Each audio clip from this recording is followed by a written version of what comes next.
All right, what's up, everyone? Welcome to another edition of Unscripted. Your host and producer, Logan Landers. We're going to be talking some NFL Week 3 game previews. Joining me, as always, my guy, Jay McLovin. What's up, man? Hey, I am doing well, sir.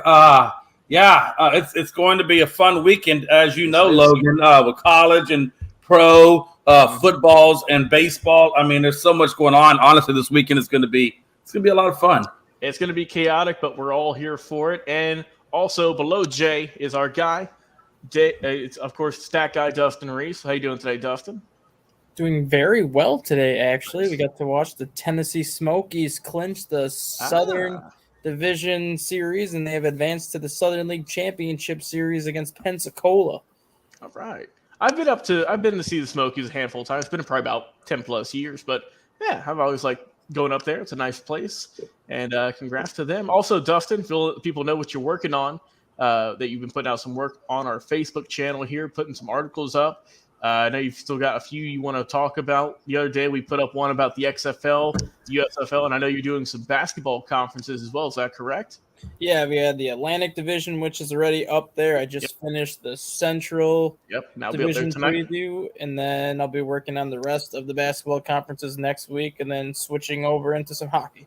All right. Sounds good, man. We're looking forward to it. And, of course, if you want to check out any of our previous episodes or any of Dustin's articles, check us out on the following social media platforms. We got Facebook, X, formerly known as Twitter, TikTok, YouTube, and on Twitch. We go live every single week with some tremendous content. And like I said, we do it for you, our fans. But, guys, let's just get into it. Let's talk some football Week 3 in the NFL. Chargers, Vikings. Which one of these teams is going to get their first win? Jay? You're up first. Yeah, absolutely. So we're doing, just Chargers and Vikings. I'm definitely going Chargers on this one. I think it's going to be a battle of the 0-2s going at it for sure. I didn't write down a score, but I think based on what I saw against the Miami game from the Chargers, and I do know that Cousins is going to be airing it out quite a bit. A lot of it really kind of depends on Cam Akers for me. If Cam Akers makes his debut against the Chargers, then I think it could change at least the running game side of that offense, which could open up more things for Kirk Cousins in the passing lane. So if Cam Akers plays, it actually could go the Vikings' way in this win. I think Cam Akers really is going to play a big thing. But just as it stands, I'm going to go. I still think it scored 35 points against Miami or 34 points. I'm going to go, and this Vikings D is pretty good. I'm still going to go, I'm going to go 35-21 Chargers. But if Cam Akers plays, I really think that actually that pendulum could swing towards the Vikings. It just depends on if Cam Akers actually does make his debut here, especially as Dustin has pointed out before. He is boys with O'Connell. O'Connell has played his best football under Kevin O'Connell. So I think that pendulum could swing. I think Cousins still should see another great fantasy football success.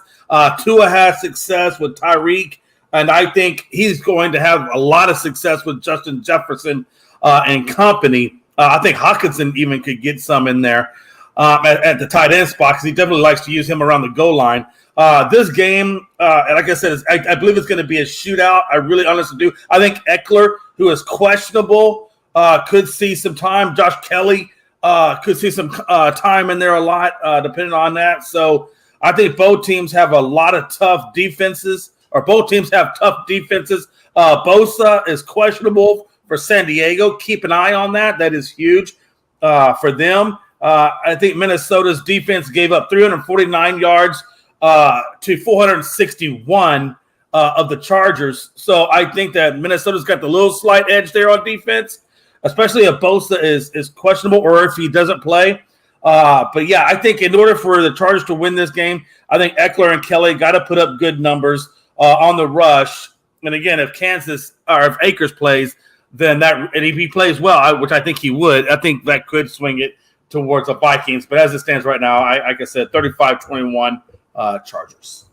All right, Dustin, do you have similar thoughts? Are the Chargers going to win, or will the Vikings get it? What the hell do you have in that cup, Jay, to think this is going to be a 14-point game is my question. What's your thoughts? What you got going with, Dustin? The key matchup in this one is Justin Jefferson versus Mike Davis. Justin Jefferson is the number one receiver in the NFL right now. He's got the most yards with 309 yards through 2 games. And Mike Davis is the worst graded cornerback in the NFL right now, who just put up an NFL worst 158.3 quarterback rating last week against the Titans. Hey. If you're giving up a 158.3 rating against the Titans, what do you think Justin Jefferson's going to do to you on Sunday? It might be a 200 or a 300 rating by the end of that game. Yeah. Neither one of these teams has a great defense, even though Minnesota's defense is vastly improved from a season ago. But you kind of have to look at the offenses that Minnesota's faced. Tampa Bay's offense is really nothing special. And yes, Minnesota did lose that game, but Tampa Bay did not even have 300 yards of offense in that game because a lot of their points came on short fields. They did a really good job in the passing game against Philadelphia last week, but Philadelphia torched them in the rushing game. Now they're facing the best quarterback they've seen all year in Justin Herbert, and potentially the most complete running back they've seen all year in Austin Eckler if Eckler plays. I don't know if he's going to play yet or not. I do think Cam Akers will play some. There's already talk out of Minnesota that Alexander Madison's playing time is now going to see a diminished role now that Cam Akers is there. So I'm curious to see kind of what his snap count's going to be this week and what his snap count is going to be going forward. I expect this to be a very high-scoring game just because of the way Kirk Cousins has played, just because of who Justin Herbert is. But I like Minnesota 37-31 in overtime. I just don't think the Chargers are going to have an answer for Justin Jefferson. I really don't. Yeah, so this one's listed as a over-under 54 points. So, I mean, it's on point with what we've been saying. There's definitely going to be an offensive showcase as opposed to defense.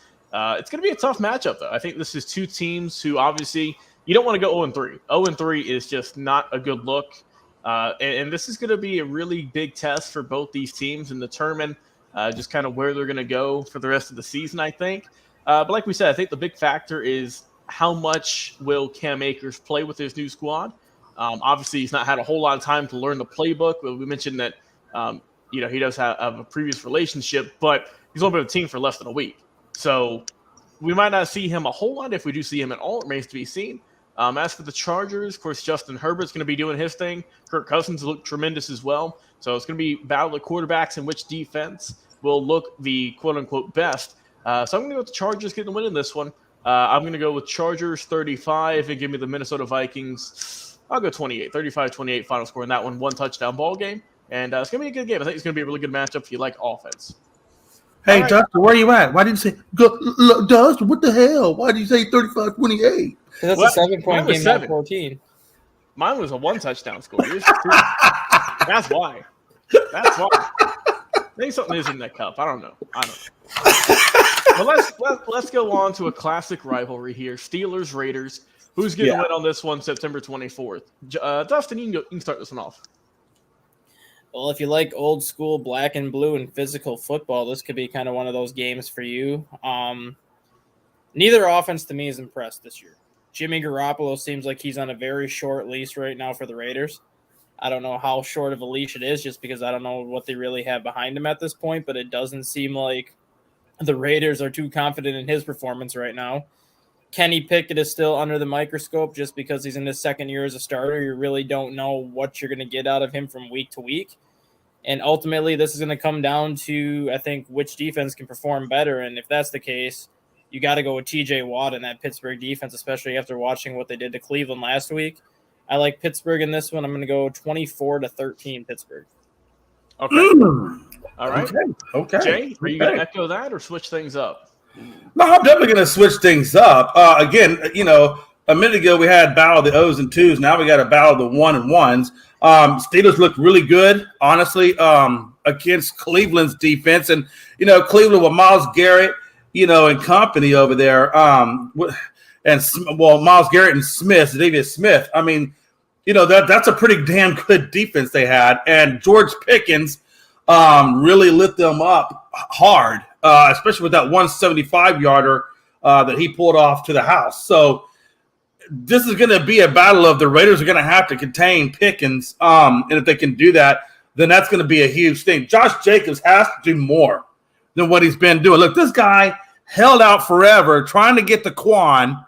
He should be trying to, build his next resume for a big contract. And he just hasn't done a damn thing. Pardon my French, but he hasn't done anything.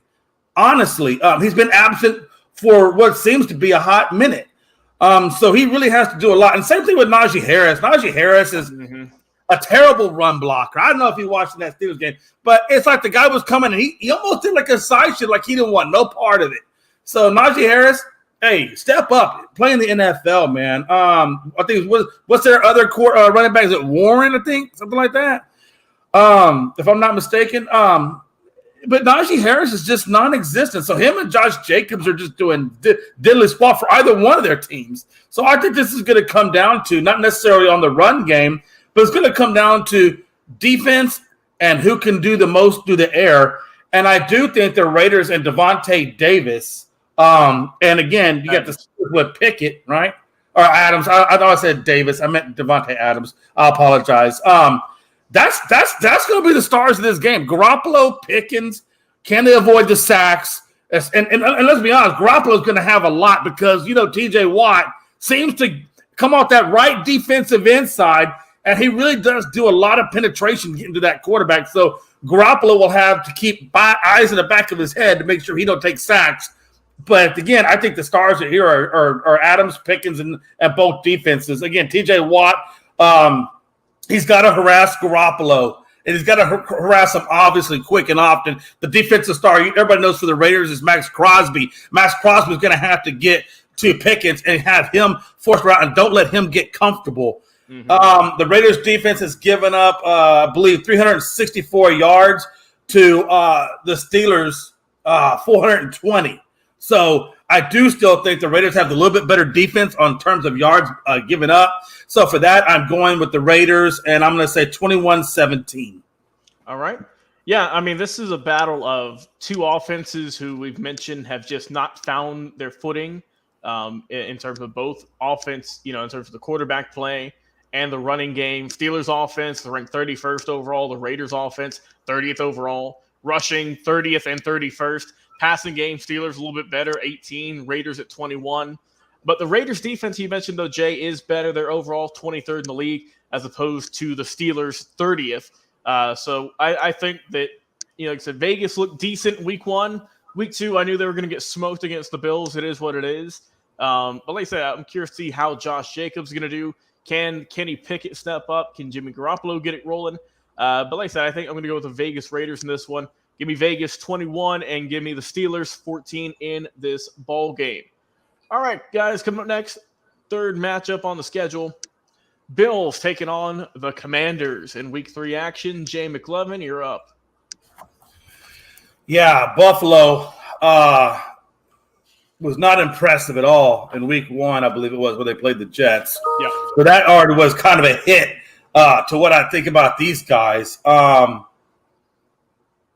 some reason I wrote down Bucks and Eagles. We got that one coming up soon. Yeah. I think okay, here we go. I'm sorry, my notes were out of order. No, but yeah, so Buffalo was out of order week 1 against the Jets, especially when there's no Aaron Rodgers. I really thought that's a game that they should have taken and destroyed the Jets, honestly. And that's kind of for me is a question mark. Washington under Eric Bieniemy is coming out 2-0. Sam Howell, who would have ever thought Sam Howell could lead a team to 2-0 in the NFC East? But Bieniemy is really, you can see the effect of him, and you can also see the effect and Kansas City and their lackluster performance against Jacksonville with Eric Bieniemy not being there. So the effect of Eric Bieniemy is quite amazing for me to watch. Washington has been unaffected this season when it comes to closing out games. Diggs and company, I think, is going to give Washington fits. So I think Washington's secondary is going to have to contain Diggs. Allen, like I said, I think he's got 510 yards right now on the season, but he's given up 3 interceptions on 4 touchdowns. Hal's gone 501 with 3 touchdowns and a pick. So somehow or another, Hal has turned the ball over less than Josh Allen, and that just seems weird to me. Robinson Jr., I don't think he breaks 100 yards. I think Cook, for me, could be the star for me in this game. I know everybody's going to look at Stephon Diggs and they're going to look at Josh Allen. For me, I want to see James Cook, torch that Commanders' run defense and really put them on their heels so it opens up that pass. And I think for that, I think the secondary for Buffalo and White, Poirier, and Hyde, I think that's going to be key against McLaurin, because let's be honest, Washington really only has one deep threat, which is McLaurin. Everybody else is kind of secondary guys, but McLaurin is the guy, right? Robinson is kind of the runner. Gibson is just kind of falling off by the wayside. I think he's been relegated like to number 3 on the damn depth chart at this point. So I think Buffalo has the edge on defense. I think they have the edge on receivers. But I do look for Washington to come out and give them fits under Eric Bieniemy's play calling. But at the end of the day, though, I really believe Bills are going to take this 30-14. All right, Dustin, you going to echo that, or you going Buffalo? You going Washington this one? Up, Dustin. Looks like you might have stepped away for a minute. So. Oh, sorry, I got it. Oh, there we go. Yeah. Go ahead. I will echo it somewhat because I do believe that Bieniemy has made a little bit of a difference in Washington, but I'm not going to say he's made that much of a difference yet to this point, because when we saw Sam Howell towards the end of last season, he didn't play that bad last season either. Granted, the wins weren't there, but he really didn't play that bad the last 3-4 games of the regular season when he got in last year. The biggest difference on this one is going to come down to the quarterback play.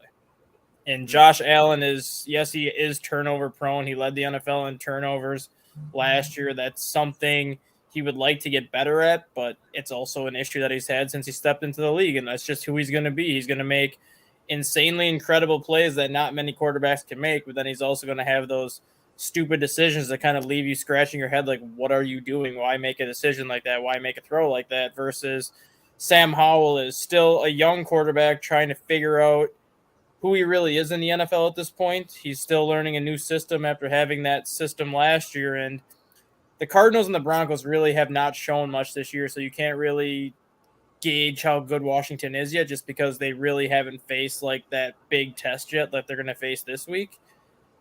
I just think Buffalo's going to be too much. I think it's going to be close in the first half, but I have Buffalo pulling away 31-14. Question for you. I know you have been a huge proponent for Cousins for a long period of time now, and rightfully so. I mean, the arguments that you have made, have been legitimate arguments to the point even where, you just mentioned how turnover prone, and he has been turnover prone for a long time, Josh Allen is. Do you think it's unfair to Kirk Cousins that he gets all the flack, but yet Josh Allen really hasn't gotten that kind of flack? Kirk Cousins is the easiest quarterback to make fun of because of the type of personality he has. He's kind of that nerdy dad life quarterback that really just kind of does his own thing. So when things go wrong, it's easy to point the finger at him just because the numbers he puts up are top 10, top 5 quarterback numbers. But ultimately, the thing that he's never done consistently enough is win games. And everybody always wants to put the blame on him for not winning games when they don't look at everything else that goes into it. It's not his fault Minnesota had the worst defense in the NFL last year. It's not his fault Washington had a defense that was 25th or worse every single year that he was in Washington. And it's not his fault that every team that he's played for, the defenses have sucked. when he's out there, your offense is scoring 28 to 30 points per game. And I don't care if you're Tom Brady, Patrick Mahomes, Peyton Manning, Brett Favre, Aaron Rodgers, or any of these Hall of Fame quarterbacks. As a quarterback, you should never be asked to score more than 30 points a game every single week. That's fair. That just means your defense is not helping you out. Okay. All right. Yeah. Not a bad point at all. For me, I'm going to go Buffalo winning this one. Jay, on the show, I thought Buffalo, also, they probably should have gotten a ring by now, just with the amount of talent they've had on that roster. Yeah. The past couple of years. So I still see a small glimmer of hope, but it's fading each and every week. It feels. Kind of feels like the 90s, doesn't it? But I'm going to go Buffalo win this one. Like I said, Josh Allen has not looked the way he has in recent years. He's came out slow, kind of like he did his rookie year. Not the best, though, but I think he could have a turnaround game here against Washington. Washington surprised some people. Like I said, 2-0 on the year. Team who not a lot of expectations for them in terms of, how well they're going to do in their division, but so far so good. I think the Bills desperately got to get this win here to avoid going 1-2 on the year. Like Jay mentioned, they should have easily won that game against the Jets in Week 1, especially after Aaron Rodgers went down after 4 plays. So they still got to get they got that taste out of their mouth, Jay, against the Raiders last week, and now they can get back on track. So give me Buffalo winning in this game. Give me the Bills 34 and give me Washington. I'll go 20, 34-20.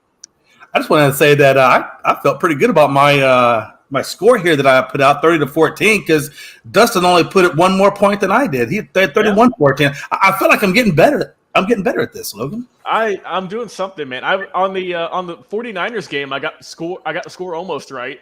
I got the 30 right. I said, hey, let's go for 30 3 times, and they did get 30, so I'll take that. I think I put 30-7, and it was 30-12, so I was just a few points off. So we're doing something, Jay. We're doing something here. We're getting better. We are, and that's what we're here to do each and every single week. All right, moving on to the Monday night games. First one up on the docket, we have the Philadelphia Eagles and the Tampa Bay Buccaneers. All right, Jay, you'll start things first. Who's going to win this matchup? Yeah, when I first thought about this game, I was like, I don't know. I'm not really excited about it. Whatever. It's a Monday night game. But, the more I thought about this and the more I saw what the Bucs have done on defense, the more I started to say, you know what? This might actually be an interesting game. And in truthfulness, I really kind of want to see how, Mayfield handles that Eagles defense. I think that's going to be a huge test for him as to, what kind of quarterback he really is. Because you only get tested and people only question you when you play the top teams. Right. And this is the top defense he's going up against. And that's the same thing on the opposite end of the board, right? Jalen Hurts, he's going to be tested against this Bucs defense. And the Bucs aren't really as bad as I think what I initially was thinking of them going to be this season. So I think they start giving the Bucs a little bit more respect than what I've been giving them. Mike Evans, he's going to need to be huge for them today. And I think on the opposite side of the ball, Swift is going to have to be huge on that run side. I know Smith and what's the other one? Brown. I know Smith and Brown will do their thing. The one thing I like about the Eagles is they are a very well-balanced team. Go Dirt is easily one of the best tight ends in the game. They got arguably 2 of the best wide receivers currently on their squad. And DeAndre Swift, if you've been watching him, they got a pretty damn good runner over there, honestly, and their offensive line seems to be doing some things. So this team, still has a lot going for it. And I got them ahead of the Dallas Cowboys. I really do, just because I think they're the more complete team. I don't think Dallas is quite the complete team. I think everybody knows the offensive issues with Dallas. But yeah, I think the Eagles' run defense is going to be key here. I think Mayfield is playing well, like I said a minute ago, for Tampa. He's thrown up 490 and 3 touchdowns. That's not bad considering the company. That's actually really damn good. I think the Eagles have a better O-line. I think Mayfield will be tested. I think he's a good game manager. But, a lot of things have gone up against Mayfield. Everything from when he was with Cleveland to when he was with L.A. I just think this Tampa team is really giving him the tools and giving him the things he needs to show what Baker Mayfield can be. So I think this is interesting for me. I think Swift, like I said, and Mostert, not Mostert. I think Swift will have a modest day, but I think Brown and Smith should see lots of catches from Jalen Hurts. And I think the Eagles tight end Goddard will also get the ball quite a few times as well. And with that having been said, I think this is going to be a close game. I really honestly do. And so I'm going 27-21 Eagles. All right, Dustin? Kind of in the same boat as Jay. Obviously, the Bucs, I think, have impressed a little bit more than what people thought they were going to. But at the same time, they were supposed to start the season with Kyle Trask.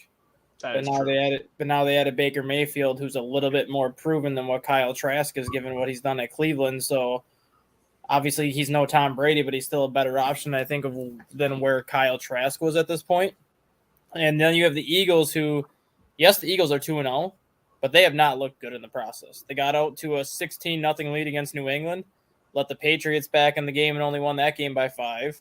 They got out to a 27-7 lead against Minnesota, mainly because Minnesota couldn't hold on to the football. And Minnesota basically outplayed them the final 3 quarters of that game and only lost by 6. So we really haven't seen the same Philadelphia team that started the year 8-0 last year, was 12-1 at one point before Hurts went down and ended up finishing 14-3. And with Shane Steichen now the head coach in Indy and Jonathan Gannon the head coach in Arizona, both of Philly's top coordinators are gone from a year ago, so we don't even know if we're going to see that same Philadelphia squad that we saw last year. I do think they're the better team in this one because they have a better offensive line, they have a better defense, and they have more depth. But I think it's going to be a very low-scoring and physical game. I think it's going to be 20-14 Philly. Ooh, okay. Yeah, this is going to be, I think, a better matchup than people give credit to. Jay, like you said, the Bucs came into this season not having a whole lot of hype around them, obviously, with Tom Brady leaving town. Baker Mayfield, who, he hasn't looked like himself, since before he was injured in Cleveland. He's looked pretty good this year. Honestly, he's looked pretty good. And Mike Evans is honestly one of the least talked about wide receivers, I feel, in the league, with his good and how quality he's been. Really, since he's been in the NFL, he's done really well. And as y'all just mentioned, obviously the Eagles had all the hype around them, right, coming off of a Super Bowl appearance last year. And they have not looked right this year. Just things have not clicked. Is this going to be the game to do so?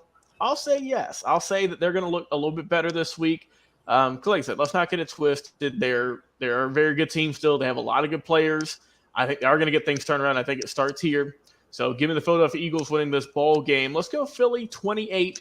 And we'll go Tampa Bay 21. Well, it'll be a close game. I think Tampa Bay is going to shock some people with just how good they're going to look. All right, final game here on Monday night. Rams and Bengals. Stat guy, he'll kick things off. Who's winning this one, Joe Burrow, or is it going to be Matthew Stafford in this quarterback showdown? I honestly think it's going to be the Rams. And I think mainly because I think the Bengals are in trouble. Because something is not right with Joe Burrow. And he missed calf issues. Yeah, he's missed all of training camp basically with that calf issue, and then you saw it in the fourth quarter against Baltimore where he was limping. Now you have to start looking at what happened to Aaron Rodgers, who also missed time during training camp with a calf issue. Mm-hmm. And the calf issue is what ultimately led to a torn Achilles tendon. Question is now, the longer Joe Burrow plays on this calf issue, the more likely it is that something even worse happens to that leg. And I think at some point, Cincinnati's going to have to be like, hey, you need to sit to get right because you are not 100% right now. And you can see with him out there that he's not 100%. Jamar Chase has struggled through 2 games. Pretty much the entire offense has struggled through 2 games, even Joe Mixon. And this has pretty much been one of the more consistent offensive teams over the past 5 years since Joe Burrow's been there. And then you have a Rams team that last year had a terrible season. And I don't think anyone's going to deny the fact that they had a terrible season. And I think everybody knew that if Matthew Stafford was healthy again this year, which it appears he is, yes, he's going to make a lot of mistakes, but that Rams team is much better than the team that was out there last year, and I think they're starting to show that now. I like the Rams in this one. I like the Rams 31-24. I just think Aaron Donald is going to be too much for that offensive line, and if you have a hampered Joe Burrow, that's not going to sit well if Aaron Donald's coming after you. All right, Jay? Yeah, absolutely. I think the Bengals are probably the most pressured team right now in the NFL, straight up, just because of the talent and the personnel that they have and the way that they've started this season. It's just horrible. Rams are 1-1, obviously, as we know, and Bengals are 0-2, as we know. I do have this 28-14 Rams. Stafford has passed Burrow exponentially in yardage, 411 to 232, and obviously we know in that first game against the Browns, Burrow was non-existent. I think he only had like 80 damn yards the whole game, so that had a lot to do with it. And like you said, I fully agree with what that guy said, that Burrow's not right. Whatever's going on in that leg, it definitely affected the hell out of him. I think that's affected him mentally. I think it's affected him physically. And, you know, when you got a wide receiver core like Boyd, Higgins, and Chase, and you got a running back, you know, that's a pretty good running back in Mixon, that should be enough weapons to you know, be able to ignite these teams. But unfortunately, like you said, Burrow is the key here. Burrow is obviously not right, and because he's not right, everybody else is suffering. Chase is suffering. Higgins is suffering.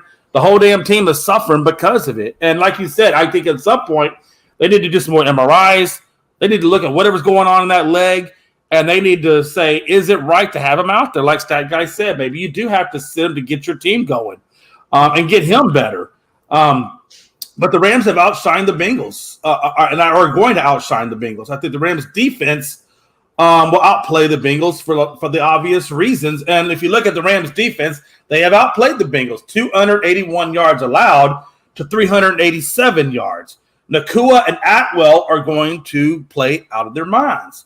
And I think that if the Bengals don't get Jamar Chase and company going often and early, this is going to be a long day. So I don't know, man. I look at it. I think they 35, and I think it's 7. I think 35-7. Because I really believe that Nacua and Atwell are going to torch them, and I think they get their touchdowns.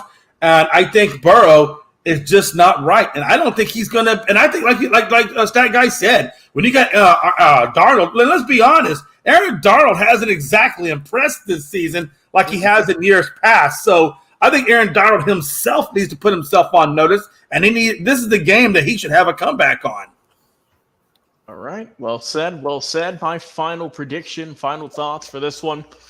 Like I said, Bengals haven't looked right. I don't know if this is going to be the game to do so, but I still am going to rock with Cincy getting the win in this one. But I kind of like the previous games with the Buccaneers, I think that the Rams are going to look stronger this week. I think they're going to look good because, like I said, they have some good pieces there, but can it fulfill? Can they get it figured out? It remains to be seen. But I'm going to go with Cincy getting to win this one. Give me the Bengals. We'll go 32, and we'll go with Los Angeles Rams. What was that? 29, 3-point ball game there. So I'll go with a field goal. Close win in this one. I think the Bengals will pull it out though. So that is my final score. Guys, hey, Stat Guy, Dustin, appreciate you coming on as always, talking some NFL football. Always a pleasure. Of course, want to check out any of the other episodes we've done, any game previews, see if we got it right or not. Check us out on social media, Facebook, X, YouTube, Twitter, Twitch, and all the other social medias. Of course, in our link tree, easiest way to find it, though, in our description for all of our episodes. Once again, Jay, Dustin, always a pleasure, my friends. I've been your host, Logan Landers. Enjoy the rest of your nights, everyone. Go watch some football. We'll talk to you again on another live episode.